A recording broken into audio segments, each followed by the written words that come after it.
Back in my day, Bible stories were told by talking vegetables. Yeah! But these are pretty good, Bob. So, as a guy who is obsessed with animation, and also as a professing Christian, you guys don't think I wear this necklace just because it looks pretty. It was really interesting to have a year like the year we just had, where there wasn't just one, but there was 2 animated Jesus movies that came out in theaters. It was kind of shocking. I must say, I was more excited for Light of the World to come out, just because I know some of the folks who worked on that one, being Tony and Tom Bancroft. You guys remember them as some of the legendary Disney animators from back in the day. So when I heard about their movie, Light of the World, I absolutely wanted to check that out. But King of Kings was a new one for me, which is funny because most people know about King of Kings but don't know about Light of the World. But I wanted to check out both, and I wasn't prepared for how different both of these movies were to each other. Like, in essence, they should be pretty similar. I mean, they're both telling the story of Jesus, but their base philosophy of both movies are so radically different that it makes them completely different viewing experiences. King of Kings follows a much more strict interpretation, whereas Light of the World takes a few more liberties. You what? Okay, I gotta be really careful about how I say that. I realize that could be a loaded sentence. Think less like Life of Brian and more Prince of Egypt. Oh, okay. And that really made me want to kind of jump in and make a video talking about the pros and cons of each style. I don't think there's a right or wrong way to do it. I think both King of Kings and Light of the World are great movies. There is one I like more than the other, which I'll tell you near the end. So let's look at the first movie, King of Kings. Even though, yes, I just said the general philosophy of this movie is pretty staunch and as close to the Bible as possible, they do take some liberties here too. Like, you're not looking at this from the perspective of scripture, you're looking at it from the perspective of Charles Dickens' son. No, I didn't misspeak. Charles Dickens, his son, is like the main character hearing the story. I did not see that coming. The whole movie is him telling the story to his son, which the story is the biblical account of Jesus. So the bookends are more unique and a little more liberty-taking, but the actual content of Jesus, what he did, his disciples, and everything that went down is almost word for word from the scriptures. Like I said before, I was born and raised in the church. I have heard the Gospels so many times that I can quote parts of them word for word from scripture, and I was sitting there in the theater quoting along to it, and they covered almost every aspect of Jesus' entire ministry. The animation is probably the best I've ever seen from a Christian animation company, like, ever. And they got some fantastic talent to be on this. Mark Hamill, Pierce Brosnan, Forrest Whitaker, Ben Kingsley, Oscar Isaac, D. Bradley Baker, Jim Cummings! So it's awesome to see, like, really well-trained artists and actors, like, working on a story about Jesus, giving it the time of day, giving attention to it. And I think everybody did a fantastic job. So, because they stuck so heavily to scripture, there's a few things that are a pro. Like, number one, people who are watching get the full idea of Jesus. They're not missing any of the big miracles that he did. They're understanding exactly what kind of things he was doing. And the words that they're going to see if they open up a Bible are going to be the words that you hear come out of his mouth in the interpretation. But there are a few negatives that do come along with it. Number one, the way most of us consume stories and media now are very specifically narrative-based, and that's not how the Bible is written. This is not me saying that the Bible is poorly written, that just means that we are now accustomed to receive stories in a certain way. The Bible's not tailored to what we want, the Bible's tailored to what needs to be said. And if you don't adjust for that, the movie can feel stilted even though you're sharing what needs to be shared. Also, because you don't cut out any of the things that happen and focus on a more narrative structure, you don't have as much time to dive into everything to the degree that I think you'd want to. It kind of felt while watching the movie that I was going through a series of checklists, like, yep, that miracle got talked about, yep, that thing happened, yep, that thing happened, yep, that thing happened. But each one only got a few minutes to focus on, so the amazingness of his miracle didn't really feel like it had a lot of time to sit with me. Whereas I would prefer that, maybe an extra scene where he's talking with the disciples and they're like, I can't believe I just saw that, and like a moment to process. Which once again, that's us using our Western idea about what we expect to hear in a story, so you could blame that on the culture. But if you're making a movie to engage with culture, you might need to meet culture where it's at. You realize how hard it is to get the entire story of Jesus in like an hour and 45 minutes?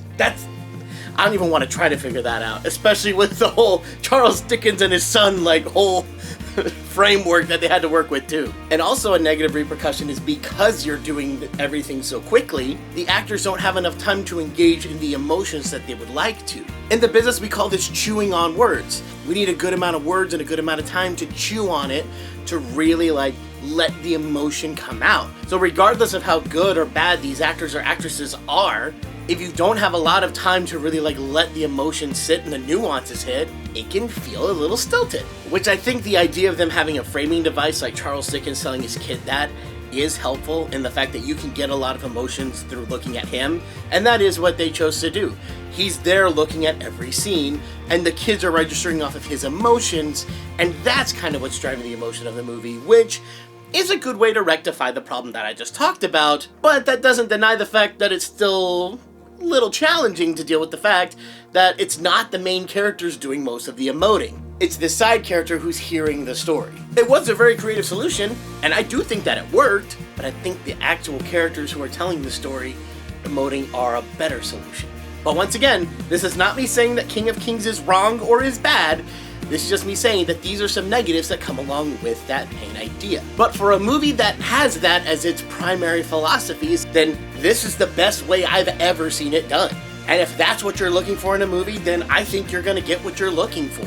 Now with that being said, let's look over at Light of the World. That definitely takes a few more liberties. But unlike this story being a father telling the story to his son, this is now the story of Jesus told from the perspective of the youngest disciple, John. Which, speaking of which, how old is John? I know the Bible never really says, and I looked it up, historians say he's somewhere between 19 and 15. And I guess the way he's presented here, I could see 15, maybe 16. But yeah, he sounds almost younger than that, doesn't he? But I don't know, it didn't hurt the rest of the movie for me. I think the actor did great. It seems that the philosophy with Light of the World was less about making sure that every little aspect of the Gospels are given in their entirety, but rather getting the core of it there. For example, this happened quite a few times. They would take people who were written about in scripture, whether they only had a sentence, maybe two, and then they really fleshed out their backstories. They gave them more of a reason for them to be in the story, and so that when they engage with Jesus, the payoff is stronger. But one of them is that Zebedee, the father of John the disciple and James the disciple, we see him quite a bit in this movie, and he's very different than you might expect, even though the Bible really doesn't say anything about him other than James and John were his son. But in this, they made him a skeptic of the Messiah. Is that how Zebedee was? We don't know. Scripture doesn't talk about it. That's up for interpretation, and this is one version of it. But they may play a little bit with the personalities a little bit, because that's another thing. When you read scripture, it's kind of hard to gather personalities sometimes. It can feel stilted to us because we're not used to this. This is not what conversations look like in the modern day. They're more focused on telling a narrative story, so choosing to focus on a few big select events throughout Jesus' ministry and putting others in a montage or alluding to it through other parts of conversation. Just so you can really let the moments hit between Jesus' ministry, his death, and his resurrection. All that good stuff.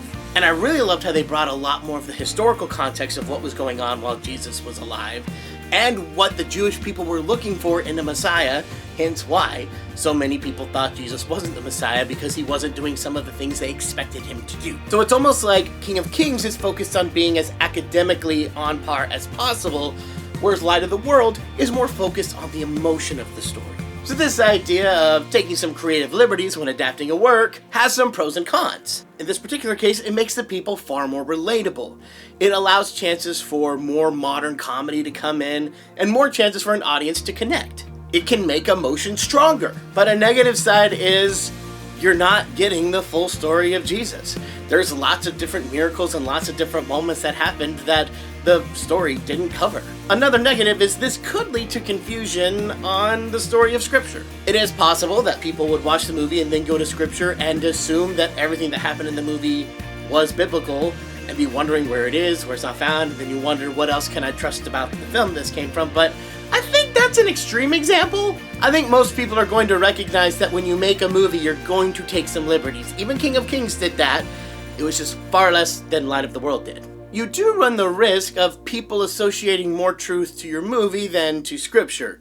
Now, granted, like I said, this is a risk, not exactly a guaranteed. You can't control what everybody does. I still know people to this day who have watched Prince of Egypt and then assume Moses did certain things that he didn't do, or at least they're not in scripture, because they were in Prince of Egypt. I think most people are well enough aware and have enough literary knowledge to know that there are going to be liberties taken between written word and a movie, but that can happen. Especially because my understanding from Light of the World, at least what I gather from it, is if you're watching this for the first time, this is supposed to get you excited about Jesus, about who he is, so that you're more likely to pick up the Bible, learn more about him, and begin a relationship with him. And if that is their main goal, then yeah, I think that going after emotion and less about getting every single story in there is probably the direction you want to take. Maybe start them in Light of the World, get them emotionally excited about it, then show them King of Kings.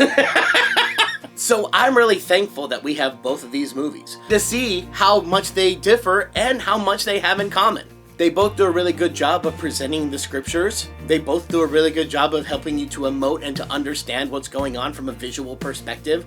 Maybe some of these you have a hard time picturing in your head, and these movies could help do that. So which one do I prefer? I am much more of an emotional man, so Light of the World impacted me more than King of Kings would, although King of Kings is still a great version. But like I said before, there's no right or wrong way to adapt something like this unless you completely miss the core of what made it special. Then I think you've missed it there. But I don't think either one of these did. Whether you want to go a little looser with it but keeping the core, or being as strict as possible about it, I think there's a place for both. And I think there's an audience for both. And I think these movies are a great testament to that. So, I know that was a different video than usual, but I hope you guys enjoyed. Don't forget to like, comment, and subscribe, and I'll see you guys in the next one. Bye!